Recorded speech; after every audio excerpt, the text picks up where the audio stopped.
October মাস অ্যাডোবির update আসবে না তা কি করে হয়? ফাইনালি চলে আসলো নিউ ভার্সন 2023।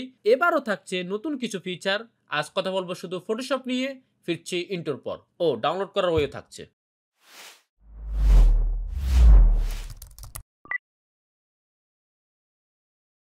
অ্যাডোবি 2023 তে অনেকগুলো আপডেট আসছে, বাট আমি 2 থেকে 3টা আপডেট নিয়ে আপনাদেরকে বলবো। যারা ফটোগ্রাফি নিয়ে বেশি করে কাজ করে তাদের জন্য বেস্ট হবে এই আপডেটগুলা বা এই ফিচারগুলা। তো আমরা প্রথমে কথা বলবো সিলেকশন টুল নিয়ে, যে সিলেকশন টুলে কি আপডেট আসছে। তার জন্য নরমালি আমি আগে একটু বলে রাখি আমরা নরমালি সিলেকশন কিভাবে করতাম। জাস্ট আমি অবজেক্ট সিলেকশন টুল দিয়ে দেখাই। অবজেক্ট সিলেকশন টুলে যেতাম, অবশ্যই আপনারা অবজেক্ট ফাইন্ডারটাকে অন করে রাখবেন। জাস্ট আমি নরমালি এখানে গেলাম, এটা অটোমেটিকলি সিলেকশন করলো। জাস্ট আমি এটাকে ডিলিট করতে চাই। তো ডিলিট করার জন্য আমরা কি করতাম, নরমালি রাইট বাটন ক্লিক করতাম, দেন হচ্ছে কন্টেন্ট আওয়ার ফিলে যেতাম, জাস্ট আমরা ক্লিক করতাম, দেন হচ্ছে আমরা এখান থেকে অ্যাপ্লাই করে দিতাম, তাহলে এটা চলে যেত। বাট এটা প্রফেশনাল যেত না, মানে প্রফেশনালি এভাবে করে না। জাস্ট আমরা কি করতাম, জাস্ট এটাকে সিলেকশন করতাম, দেন হচ্ছে আমরা সিলেক্টে যেতাম, দেন মডিফাইতে যেতাম, দেন হচ্ছে আমরা এক্সপান্ড করতাম। সেখান থেকে আমরা 5 বা 10 পিক্সেলকে এক্সপান্ড করে দেন হচ্ছে আমরা রিমুভ করতাম। বাট এইটা আর করা লাগবে না এই নতুন আপডেটে বা এই নতুন ফিচারে। আমরা জাস্ট সিলেকশন করব, দেন হচ্ছে আমরা জাস্ট রাইট বাটন ক্লিক করব, দেন আমরা এখান থেকে ডিলিট অ্যান্ড ফিল সিলেকশনে ক্লিক করব। আবারও বলতেছি, আমরা সিলেকশন করব, দেন রাইট বাটন ক্লিক করে ডিলিট অ্যান্ড ফিল সিলেকশনে যাব। দেন জাস্ট এটা যদি আমরা ক্লিক করি, জাস্ট ম্যাজিকটা এখন দেখবেন। আমার বাসার পিসিটা একটু লো কোয়ালিটির আছে, জাস্ট দেখেন ম্যাজিক। সো আমরা আগের যে কাজটা আমরা একটু সময় নিয়ে করতাম, বাট এই আপডেটের কারণে আমরা খুব ইজিলি সেটা করতে পারবো। দেন সেকেন্ড যে আপডেটটা আসছে সেটা হচ্ছে ক্যামেরা র ফিল্টার। এটা নিয়ে আমরা যদি একটু কথা বলি, কন্ট্রোল জেডে গেলাম, দেন কন্ট্রোল ডি দিলাম। প্রথমে আমরা ইমেজকে সিলেক্ট করলাম, দেন ফিল্টারে গেলাম, জাস্ট আমরা ক্যামেরা র ফিল্টারে ক্লিক করলাম। ক্যামেরা র ফিল্টারের যে নতুন যে আপডেটটা আসছে, আসলে এটা যারা ফটোগ্রাফি নিয়ে ভালো কাজ করে তাদের জন্য খুব ইজি হবে। এছাড়াও যারা থাম্বনেল ডিজাইন করে, সোশ্যাল মিডিয়া কন্টেন্ট ডিজাইন করে, এবং কি যারা ম্যানিপুলেশন টাইপের ডিজাইনগুলো করে তাদের জন্য খুবই ভালো একটা হেল্প করবে।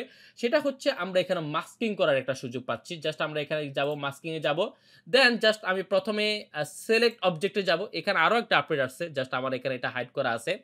জাস্ট আমি এখানে ক্লিক করলাম, একটু সময় নেবে, জাস্ট অটোমেটিকলি দেখেন আমার অবজেক্টটাকে সিলেকশন করে ফেললো। জাস্ট আমি অবজেক্টটাকে সিলেকশন করে জাস্ট এখান থেকে দেখা দিতে হবে যে এটা আমার অবজেক্ট। দেন আমি এখান থেকে লাইটটাকে কন্ট্রোল করতে পারবো। দেখেন লাইটটাকে আমি বাড়াতে পারবো, কন্ট্রাস্টটাকে কমানো বাড়াতে পারবো, দেন শ্যাডো দিতে পারবো, দেন হচ্ছে আমি হোয়াইট কালারটাকেও ফোকাস করতে পারবো, ব্ল্যাক কালারটাকেও আমি বাড়াতে পারবো, কমাতে পারবো, এবং কি আমি অন্য অন্য কালারগুলো দিতে পারবো, এবং কি বিভিন্ন টেক্সচার বা এফেক্টগুলোকে আমি এবং কি ডিনয়েজ করতে পারবো। সবগুলো আমি এখান থেকে কন্ট্রোল করতে পারবো শুধুমাত্র মাস্কিং করার মাধ্যমে। মাস্কিং ইকুয়াল হচ্ছে আমি শুধুমাত্র নির্দিষ্ট একটা অবজেক্টে আমি সেটা চেঞ্জ করতে পারবো।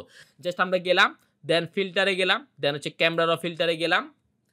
জাস্ট ক্যামেরা র ফিল্টারে গিয়ে জাস্ট আমি দেখিয়ে দিলাম হচ্ছে স্কাই, সিলেক্ট স্কাই দিলাম, জাস্ট অটোমেটিকলি সিলেক্ট করবে স্কাইটাকে। দেন এখন হচ্ছে আমরা স্কাইয়ের লাইটিংটাকে কন্ট্রোল করতে পারবো, কালার কন্ট্রোল করতে পারবো, এবং কি অন্য অন্য ডিটেলসগুলোকে আমরা কন্ট্রোল করতে পারবো খুব ইজিলি। তাহলে আমরা ক্যামেরা র ফিল্টার দিয়েও মাস্কিং করার মাধ্যমে যে কোনো ইমেজকে মডিফাই করতে পারি, কালার গ্রেডিং করতে পারি, লাইটিং করতে পারি, এবং কি বিভিন্ন এফেক্টগুলো আমরা অ্যাপ্লাই করতে পারি খুব সহজে। আমরা যারা ডিজাইনার আছি তাদের ক্ষেত্রে অতটা এটা এফেক্ট হবে না। ওইখানে একটা হেলিং নামের একটা এফেক্ট আসছে, এটা দিয়ে আমরা খুব ইজিলি আমরা করতে পারবো। 3 নম্বর যে আপডেটটা আসছে সেটা হচ্ছে নিউরাল ফিল্টারে একটা আপডেট আসছে। সেটা হচ্ছে আমরা যে কোনো ওল্ড টাইপের ইমেজকে আমরা নিউ ইমেজে বা হচ্ছে কালারাইজ করে এটাকে নিউ একটা ইমেজে আমরা কনভার্ট করতে পারবো। অলরেডি আমি আপনাদেরকে একটু ইমেজ দিয়ে দেখাচ্ছি সেটা আসলে কেমন আপডেটটা। মানে আপনার যদি একটা ওল্ড টাইপের ইমেজ থাকে, অনেক আগে আপনি এই ছবিটাকে নিচ্ছেন, জাস্ট এটাকে আপনি নিউরাল ফিল্টার দিয়ে খুব ইজিলি আপনি, মানে এটা আর্টিফিশিয়াল ইন্টেলিজেন্সের মাধ্যমে কাজগুলো করবে। জাস্ট খুব ইজিলি আপনার ইমেজটাকে তারা নিউ করে দিবে, এবং কি আপনি যদি কালারাইজ যদি এখান থেকে এফেক্টটা অ্যাপ্লাই করেন তাহলে সেটা আরও খুব ইজিলি আপনাকে কালারফুল করে দিবে, কারণ আগের ইমেজগুলো ব্ল্যাক অ্যান্ড হোয়াইট হয়ে থাকে। এরপর আমরা 4 নম্বরে যদি বলি সেটা হচ্ছে শেয়ার এবং এডিট এবং রিভিউ নিতে পারবেন আপনার ফাইলকে, খুবই ইজিলি আপনি কোলাবোরেশন করতে পারবেন। দেন আরও কিছু বেটা ভার্সন আছে, মানে যেগুলো টেস্টিং চলতেছে, সেগুলো হচ্ছে লাইভ গ্রেডিয়েন্ট, আপনি যে কোনো ইমেজের লাইভ গ্রেডিয়েন্ট দিতে পারবেন।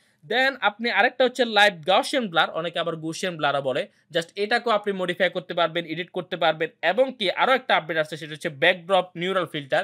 এটা দিয়ে আপনি যে কোনো ইমেজের ব্যাকগ্রাউন্ডকে আপনি ব্যাকড্রপ ইউজ করতে পারবেন খুব ইজিলি। সো এই সকল আপডেটগুলো হচ্ছে জাস্ট বেটা ভার্সন, মানে এগুলো ফিউচারে এগুলো আপডেট হিসাবে একবারে ফাইনালি আসবে। বাট মেজর যে আপডেটগুলো সেটা হচ্ছে সিলেকশন টুলে যে আপডেটটা আছে সেটা আমি অলরেডি আপনাদেরকে দেখালাম। জাস্ট আপনারা ডিলিট অ্যান্ড ফিল সিলেকশন করে যে কোনো ইমেজকে আপনি ডিলিট করতে পারবেন। দেন সেকেন্ড আরেকটা আপডেট কথা বললাম ক্যামেরা র ফিল্টার, ওইটা দিয়ে আপনি মাস্কিংয়ের মাধ্যমে যে কোনো ইমেজকে আপনি কালার গ্রেডিং করতে পারবেন, লাইটিং করতে পারবেন, টেক্সচারিং করতে পারবেন এবং কি আপনি যেকোনো এফেক্ট এপ্লাই করতে পারবেন। এবং ৩ নম্বরে নিউরাল ফিল্টার হচ্ছে যে ওল্ড টাইপের ইমেজ থেকে বা একটা খারাপ ইমেজ থেকে আপনি এটাকে নিউ ইমেজ করতে পারবেন এবং কি সেটার ভিতরে কালারাইজ করতে পারবেন। সম্পূর্ণ এটা এআই টেকনোলজি এখানে ইউজ করা হইছে। দেন আমরা ৪ নম্বরে বলছিলাম যে যেগুলো আমাদের জন্য অতটা ইম্পোর্টেন্ট না। আপনি যেকোনো ফাইলকে শেয়ার করতে পারবেন, এডিট করতে পারবেন এবং কি কোলাবোরেশন করতে পারবেন অন্যদের সাথে।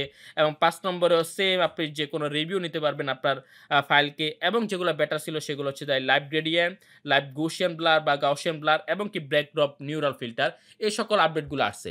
দেন ফাইনালি বলব কিভাবে আপনারা নতুন ভার্সনটাকে আসলে ইনস্টল করবেন। আমি একটু আপনাদেরকে বলে রাখি এগুলো আসলে হচ্ছে স্প্রেড সফটওয়্যার। সো এটা আসলে বলা ঠিক না। তবুও আমি আপনাদেরকে বলি আপনারা যদি একটু ট্রিক্স অবলম্বন করেন জাস্ট আমাদের পেজে যদি আপনারা একটু নক দেন ইনবক্সে তাহলে ইনশাআল্লাহ আমি আপনাদের মেইলে শেয়ার করার চেষ্টা করব। সবাইকে ধন্যবাদ। আসসালামু আলাইকুম ওয়া রাহমাতুল্লাহ।